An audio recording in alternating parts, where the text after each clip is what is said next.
All right, let's dive into the modern science of attraction. In a world absolutely full of filters and digital perfection, what is it that actually makes someone magnetic? Well, the answer probably isn't what you think.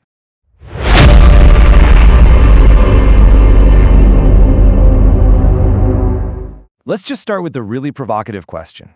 What if that constant chase for the perfect look, the perfect photo, the perfect life, what if it isn't just a waste of time, but it's actually making you completely invisible?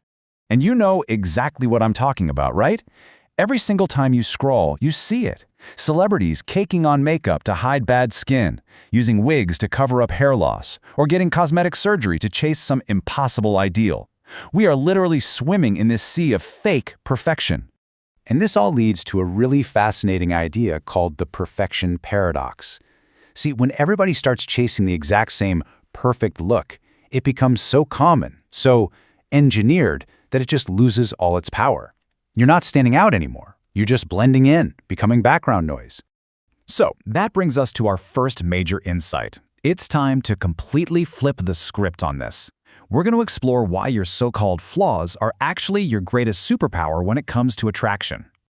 Deep down, our brains aren't searching for something that's manufactured. We are evolutionarily hardwired to notice, and more importantly, to value things that are real, authentic, unique. Anything that breaks the pattern is what really grabs our attention. And the difference is it's stark. Engineered perfection, it's common, it's background noise. And at the end of the day, it's pretty much valueless. But authentic imperfection, now that is unique. That's magnetic. That's human.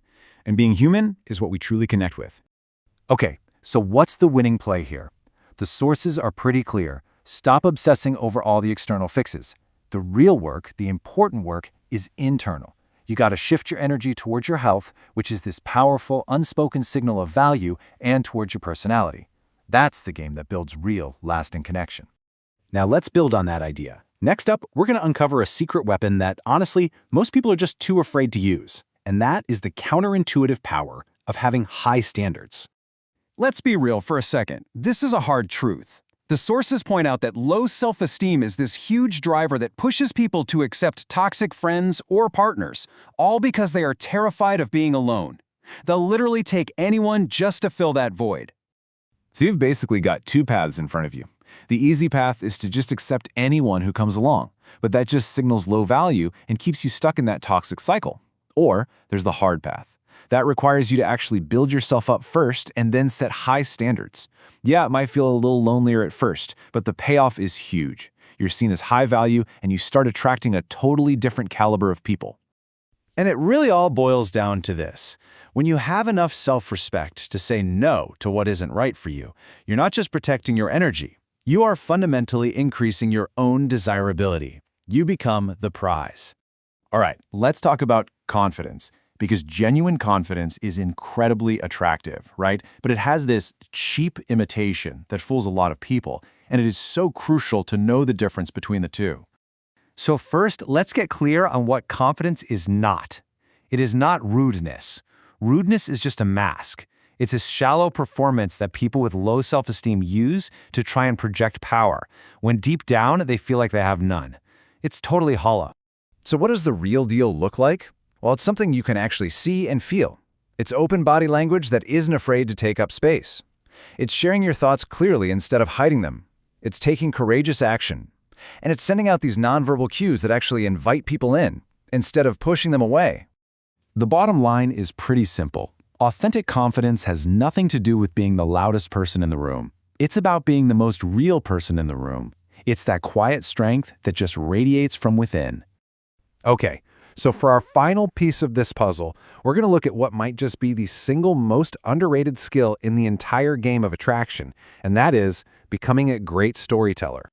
I absolutely love this quote from the source material. It says that in the world of dating and human connection, the most successful people aren't the ones with the most money. They're the ones with game. So what even is game? Well, it's the art of communication. It's the ability to tell a story not just with what you say, but with your entire being. Changing your facial expressions, adjusting the pitch of your voice, using pauses for impact, and actually infusing your words with real, genuine emotion. And this is exactly why it's so powerful. A great story, it just bypasses all that logic and connects directly with someone's emotions. It is an incredibly rare skill, and when you can do it, you become absolutely unforgettable. So let's bring all of this together. The core message of this whole explainer is really about a fundamental shift in your focus, moving away from that impossible chase for perfection and moving toward the power of your own authentic presence. Look, if you remember just one thing from all of this, let it be this. In a world that is saturated with filters and fakes and manufactured personalities, the single most powerful, magnetic, and attractive thing you can possibly be is just real. So I'll just leave you with this one question to think about. In a room that's full of perfectly polished statues, will you have the courage to be the one who is truly, imperfectly, and beautifully human?